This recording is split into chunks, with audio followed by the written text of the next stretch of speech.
नमस्कार दर्शकों, मैं हूं ऐश्वर्या कपूर और आप देख रहे हैं मेरे साथ शनिवार शाम 7 बजे पूछता है भारत। शुरुआत ऐश्वर्या के एजेंडा से, और ऐश्वर्या के एजेंडा में बात आपकी, बात भारत। ये कौन है जो भारत में ये सौहार्द बिगाड़ना चाहता है? ये कौन है भारत में जिसको प्रभु श्री राम से दिक्कत?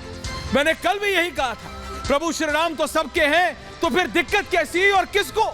ये कौन है जो जानबूझ के, चाहे जलगांव हो, महाराष्ट्र का संभाजी नगर हो, महाराष्ट्र का मलाड हो, गुजरात का वडोदरा हो, बंगाल का हावड़ा हो, बिहार का नालंदा हो, बिहार का सासाराम हो, झारखंड के जमशेदपुर हो या तेलंगाना का हैदराबाद, ये कौन लोग हैं जो इन शहरों में प्रभु श्री राम के नाम पे तबाही मचा रहे हैं? सोचिए, प्रभु श्री राम के नाम पे तबाही, लोगों को नुकसान पहुंचाया जा रहा है, उनके घर जलाए जा रहे हैं,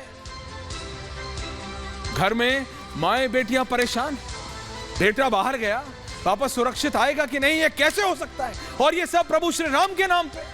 और आखिरकार जैसे ही राजनेता घुसते हैं तो फिर बात हो जाती है हिंदू मुसलमान की। ये गलत है, ये होना नहीं चाहिए।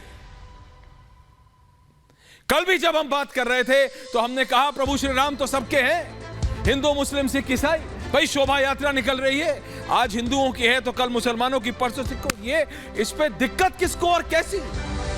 आम जनता को तो दिक्कत नहीं, आपको दिक्कत है क्या?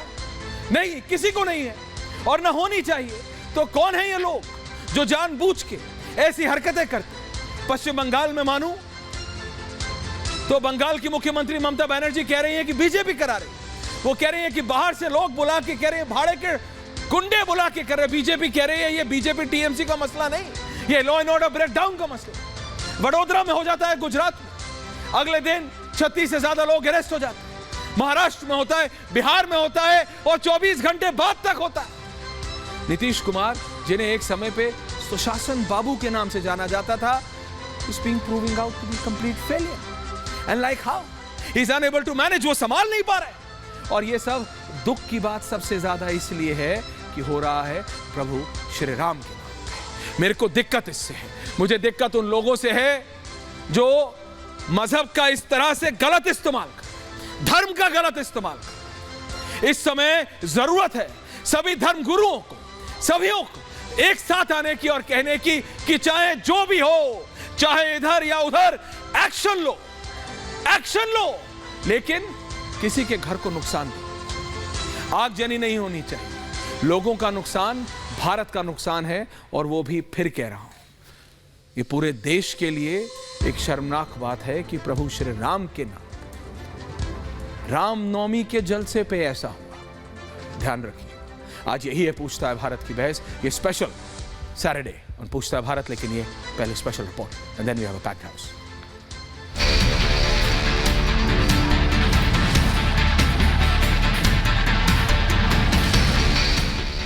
रामनवमी पर देश के अलग अलग हिस्सों में हुई हिंसा की आग भले ही ठंडी पड़ गई हो, लेकिन सियासत अभी भी सुलग रही है। गुजरात और महाराष्ट्र के हिंसा में शामिल उपद्रवियों पर कड़े एक्शन की तैयारी चल रही है, लेकिन बिहार और बंगाल में प्रभु श्री राम पर पत्थर फेंकने वालों का हौसला अभी भी नहीं टूटा।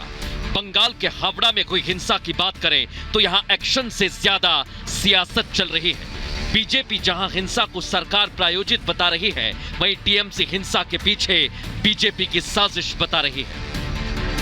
मुख्यमंत्री को या तो कुछ नहीं बोलना चाहिए, एक समुदाय कहना चाहिए हम हिंसा बर्दाश्त नहीं करेंगे। आप एक समुदाय का नाम लेके कहेंगे दूसरे समुदाय के बारे में, तो इसका मतलब आप प्रोवोक कर रहे हैं। और ये बंगाल में आज से नहीं हो रहा, बहुत लंबे समय से हो रहा। भगवा झंडा लेके राम का नाम पे डीजे चला के घर तोड़ना, आग लगाना, रिवॉल्वर, बंदूक, पिस्तौल लेके रैलियां करना, ये कभी नहीं हुआ है।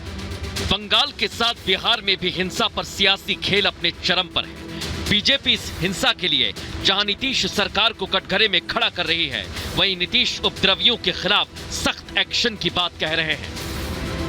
हमारे लोगों पे बम चल रहे हैं, हमारे लोगों की सुरक्षा नहीं हो रही है, हमारे कार्यक्रम की व्यवस्था की सुरक्षा नहीं है, और जब सरकार 144 लगा कर रखेगी तो हम कार्यक्रम कैसे कर सकते हैं? और तत्काल सब लोगों को तुरंत हमने पूछना शुरू किया, तो वहाँ भी कंट्रोल किया, लेकिन हमने कह दिया कि कौन गड़बड़ करता था इधर उधर, उस सब के बारे में ठीक से जानकारी लीजिए, जांच करिए, क्योंकि सब तरह का तो घटना होता नहीं था। रामनवमी हिंसा पर बिहार और बंगाल सरकार को बीजेपी कटघरे में खड़ा कर रही है। बंगाल में बीजेपी नेता जहां कोर्ट पहुंच गए हैं, वहीं बिहार में बीजेपी अमित शाह का दौरा रद्द होने से आक्रोशित है। हिंसा को लेकर केंद्र सरकार भी एक्शन में है। केंद्रीय गृह सचिव ने महाराष्ट्र, बंगाल और बिहार के मुख्य सचिवों से रिपोर्ट तलब की है। ऐसे में सवाल ये कि क्या रामनवमी पर हिंसा पहले से प्लांटेड साजिश थी? क्या बिहार, बंगाल में हिंसा के खिलाफ एक्शन धीमा है? और क्या हर राज्य के हिंसा में राजनीतिक दल अपना नफा नुकसान खोज रहे हैं? पूछता है भारत।